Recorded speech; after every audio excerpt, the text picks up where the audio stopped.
À 46 ans, ma vie semblait être à peu près celle que j'avais toujours imaginée, mariée à Jason, avec 3 enfants et une routine qui se résumait à mon travail de serveuse dans un café de la ville. Tout était stable. J'aimais ma famille et mon mari, et j'avais le sentiment que ma vie s'était construite sur des choix conscients et des efforts quotidiens. Le café était mon petit monde à moi. J'arrivais tôt, je mettais les tables et je remplissais mon rôle avec dévouement.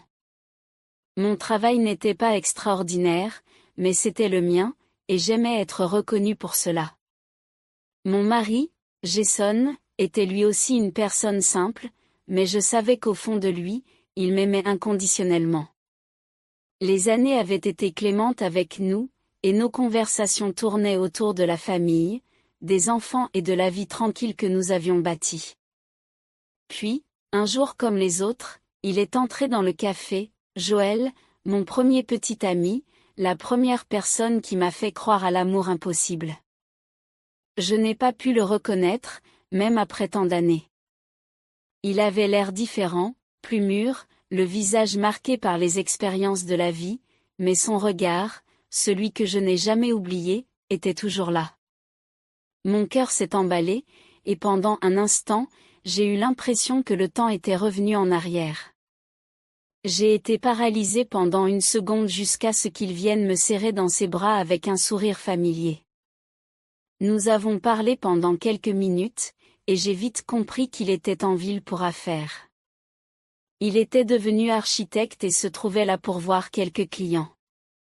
La conversation semblait n'être qu'un simple échange de mots, mais pour moi, elle signifiait beaucoup plus. Quelque chose en moi que je croyais mort avec le temps s'est rallumé. Il m'a invité à dîner ce soir-là pour parler de la vie et m'a donné son numéro de téléphone. J'étais dans un tourbillon d'émotions, mais en même temps, je savais que je devais voir où cela allait me mener. C'était mon premier coup de foudre, et l'idée de le revivre me laissait complètement perplexe. Tout au long de la journée, je n'ai cessé de penser à lui. Le sentiment d'être en face de quelqu'un de si familier, mais en même temps de si lointain, était écrasant. Je savais que Jason et les enfants m'attendaient à la maison, mais quelque chose en moi me disait que je devais le faire. J'avais besoin de revoir Joël, de comprendre si ce que je ressentais n'était qu'un souvenir ou s'il y avait quelque chose d'autre. À la fin de la journée, lorsque je suis rentrée à la maison, Jason s'est rendu compte que quelque chose avait changé en moi. J'ai inventé une excuse à mon mari en lui disant qu'une amie était tombée malade et que j'allais la voir à l'hôpital. Je me sentais coupable, mais l'attirance pour Joël était plus forte. Je savais ce que je devais faire. Lorsque je suis arrivée au restaurant, Joël était là, il m'attendait. Il était plus beau que dans mes souvenirs, avec un charme serein et confiant qui m'a redonné l'impression d'être une jeune femme. Il m'a regardée avec intensité, et une vague de sentiments oubliés m'a envahi. Nous nous sommes assis et avons commencé à parler de nos vies. J'ai parlé de mon mariage, de mes enfants, et il a parlé de sa carrière d'architecte, du fait qu'il voyageait beaucoup pour son travail. Mais la conversation a pris une tournure inattendue. Joël m'a regardé avec une rare sincérité et m'a dit « Je suis toujours amoureux de toi. Je ne t'ai jamais oublié. » Ces mots m'ont frappé comme une flèche. Comment a-t-il pu dire cela après tant d'années? J'étais mariée, j'avais des enfants, et il était si loin de ma vie actuelle. Mais au fond de moi, quelque chose savait qu'il disait la vérité. Je ne l'ai jamais oublié non plus. Il a été mon premier amour, la première personne qui m'a fait ressentir quelque chose de profond. En entendant ces mots, je ne pouvais pas nier qu'il occupait toujours une place spéciale dans mon cœur. Un mélange de culpabilité et de désir m'envahit au fur et à mesure que la soirée avançait. La tension entre nous ne faisait que croître. Je ne pouvais m'empêcher de le regarder, réalisant l'homme qu'il était devenu. Il y avait quelque chose dans ses yeux qui me disait qu'il voulait encore plus. Et puis, sans que je puisse réfléchir ou réagir, il m'a pris la main. Je t'ai toujours aimé, a-t-il dit, et d'un geste inattendu, il m'a embrassé. Ce n'était pas n'importe quel baiser. C'était un baiser de pur désir, d'un amour gardé depuis longtemps. Lorsqu'il m'a embrassé, tout ce que je savais de ma vie a disparu pendant quelques secondes. Je n'étais qu'une femme amoureuse, désirée et complètement perdue. À ce moment-là, la soirée s'est terminée d'une manière que je n'ai pas pu contrôler. Joël m'a invité à l'hôtel où il logeait. L'idée de rentrer chez moi, d'affronter la réalité, me semblait impossible. À ce moment-là, j'étais rongée par des sentiments que je ne pouvais plus ignorer.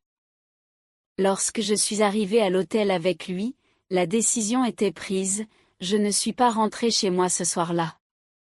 Je l'ai accompagné dans sa chambre, et après quelques discussions et regards intenses, la passion a été consommée. Joël m'a déshabillée et a embrassé ma bouche.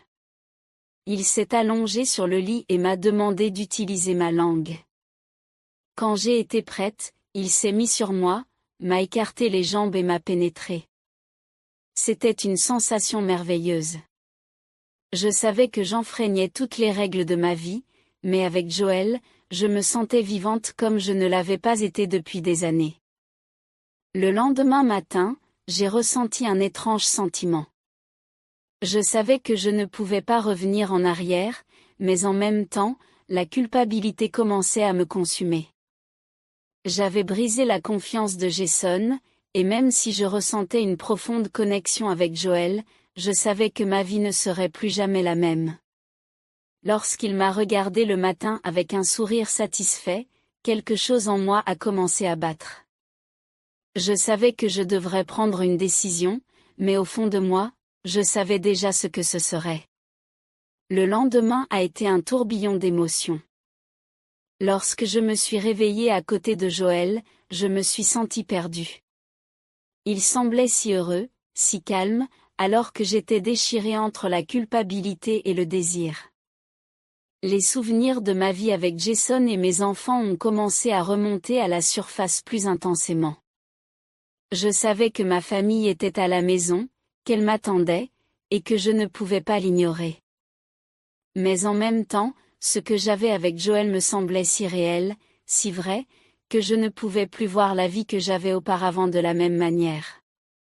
J'ai passé la majeure partie de la matinée en silence, réfléchissant à ce que j'avais fait. Que voulais-je vraiment? Je ne savais pas si je voulais rentrer chez moi et continuer ma vie comme si de rien n'était, ou si je devais aller de l'avant avec Joël et essayer de reconstruire une nouvelle vie à ses côtés. Il m'a regardé pendant le petit déjeuner comme s'il savait ce que je pensais, et m'a dit, « Je veux que tu sois à mes côtés, comme je l'ai toujours fait. » Ces mots m'ont profondément touché, mais en même temps, ils m'ont fait peur. Comment pouvais-je abandonner ma famille pour un amour qui, jusqu'à il y a quelques jours, était enterré dans le passé? J'avais l'impression de perdre le contrôle de ma vie. Les choix que je faisais ne semblaient pas m'appartenir. J'étais guidée par quelque chose de plus grand que moi, quelque chose qui me consumait et me faisait agir de manière impulsive. Lorsqu'il m'a demandé ce que je ferais, j'ai su que le moment était venu de prendre une décision. Je ne pouvais plus vivre avec ce doute, ce dilemme. Je savais que ma vie avec Joël serait risquée, mais en même temps, je sentais que je ne pouvais pas ignorer ce qui était en jeu. Ce que j'avais avec lui était réel, et je ne savais pas s'il était possible de revenir en arrière.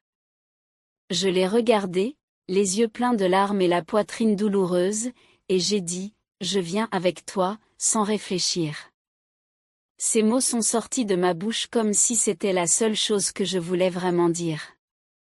Je savais que je ne pouvais plus vivre dans cette indécision. Je devais être honnête avec moi-même, et à ce moment-là, la seule chose que je savais, c'était que je devais aller de l'avant avec Joël, même si cela signifiait perdre tout ce que j'avais construit. Lorsqu'il a souri et m'a serré dans ses bras, j'ai senti un poids s'envoler de ma poitrine. C'était une décision difficile, mais d'une certaine manière, c'était la seule que je pouvais prendre. Le voyage vers la ville de Joël a été plus difficile que je ne l'imaginais. Je savais que je laissais tout derrière moi, la maison, la routine, mes enfants et surtout Jason. Mais en voyageant avec lui, j'ai senti que j'allais vers quelque chose de nouveau, quelque chose qui me rendrait plus heureuse. Je ne savais pas ce que l'avenir me réservait, mais avec Joël à mes côtés, tout semblait possible.